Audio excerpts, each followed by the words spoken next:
Bismillahirrahmanirrahim. Assalamualaikum warahmatullahi wabarakatuh. Gimana kabarnya Ananda soleh-soleha di rumah? Semoga sehat selalu dan tetap semangat. Insya Allah. Amin. Alhamdulillahirabbil alamin. Allahumma sholli wa sallim ala nabiyina Muhammad. Alhamdulillah, soleh-soleha. Kembali lagi Ustazah menyapa Ananda di video pembelajaran IPA di kelas 5. Baiklah, soleh-soleha, sebelum kita melanjutkan pembelajaran ini, kita berdoa dulu membaca basmalah dan doa sebelum belajar. Bismillahirrahmanirrahim. Rabbi zidni ilman warzuqni fahman wa allimni bisolihin. Amin. Nah, baiklah, soleh-soleha. Materi kita pada kesempatan kali ini adalah gangguan pada sistem pencernaan manusia. Adapun poin-poin materinya adalah yang pertama penyebab gangguan pada sistem pencernaan manusia dan yang kedua adalah contoh gangguan pada sistem pencernaan manusia. Nah, adapun tujuan pembelajaran pada materi kali ini adalah diharapkan setelah mempelajari materi ini kita mampu mengetahui apa penyebab gangguan pada sistem pencernaan manusia dan yang kedua kita mampu mengetahui atau menjelaskan contoh gangguan pada sistem pencernaan manusia. Nah, soleh-soleha, sebelum kita melanjutkan materinya lagi, kita simak dulu ya surah Al-Baqarah ayat 172.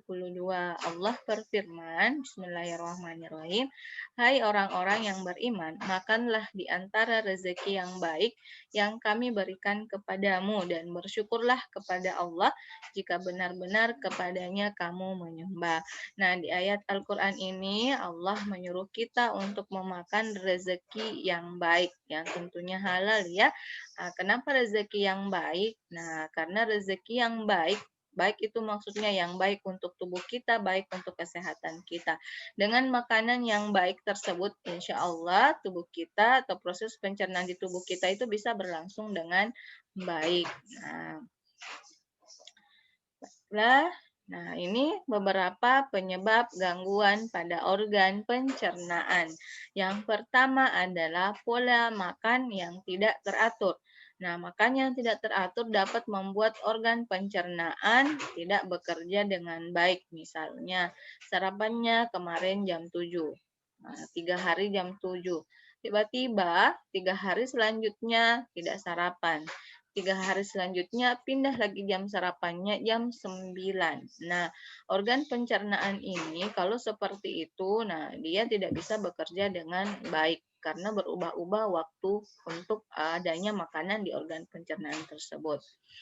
Kemudian, ya penyebab yang kedua adalah kebersihan alat makanan ya, makanan dan alat yang digunakan pada saat kita makan. Nah, makanan dan alat makanan yang tidak bersih dapat membawa bakteri masuk ke dalam tubuh kita. Nah, bakteri tersebut bisa menyebabkan penyakit di dalam tubuh kita, khususnya di organ pencernaan kita misalnya. Yang selanjutnya adalah jenis makanan. Nah, memakan beberapa jenis makanan secara berlebihan seperti memakan makanan yang terlalu pedas atau asam dapat mengganggu kesehatan lambung dan usus. Kemudian mengunyah makanan secara tidak sempurna. Nah, mengunyah makanan secara tidak sempurna di dalam rongga mulut dapat memperberat kerja lambung dalam mencerna makanan. Nah, kalau yang telah dianjurkan itu sebaiknya dikunyah makanannya sebanyak 33 kali ya minimal supaya makanannya itu betul-betul hancur baru ditelan untuk memudahkan kerja organ pencernaan yang lain.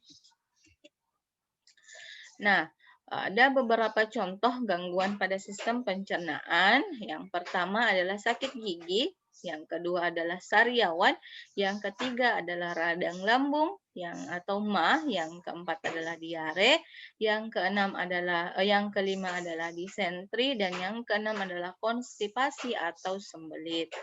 Yang manakah itu?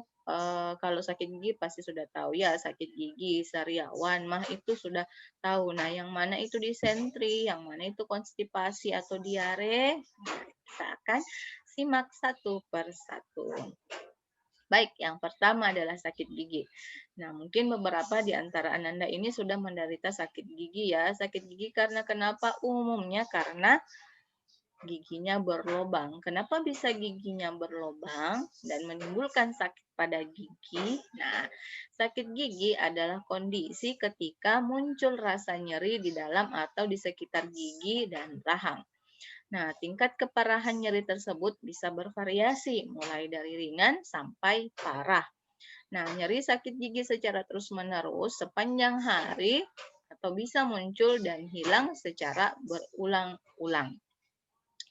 Nah, penyebab dari sakit gigi ini ya, perhatikan di gambarnya di layarnya ya, ada pembusukan gigi, kemudian penumpukan nanah di dasar gigi akibat infeksi bakteri, ada karena gigi retak, bisa juga karena penyusutan gusi dan bisa juga karena tambalan yang rusak. Nah, gejalanya bengkak di sekitar gigi, kemudian rasa pusing, rasa rasa dan bau busuk dari gigi dan juga bisa sampai menyebabkan demam. Nah, supaya tidak terkena dari sakit gigi ini ya rajin-rajin menggosok gigi ya rajin menggosok gigi. Nah biasanya kan dianjurkan 2 kali sehari. Nah pagi pada saat bangun tidur dan malam sebelum tidur. Nah kalaupun sudah menderita sakit gigi ada beberapa pengobatannya ya secara alami. Nah, membersihkan sela gigi, mengoleskan minyak cengkeh, berkumur dengan air hangat ataupun dengan air garam dan beberapa cara lainnya.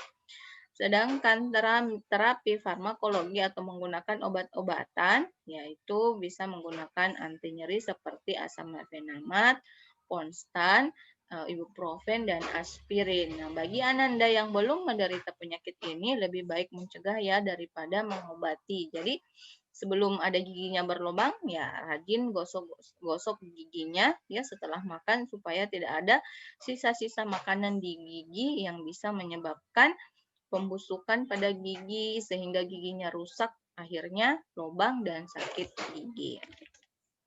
Nah, baik, yang kedua adalah sariawan. Sariawan itu biasanya terjadi di sekitar mulut ya, biasanya di dalam mulut ini ataupun ada yang di lidah ataupun di gusi. Nah, sariawan merupakan infeksi pada lapisan mulut yang disebabkan oleh jamur.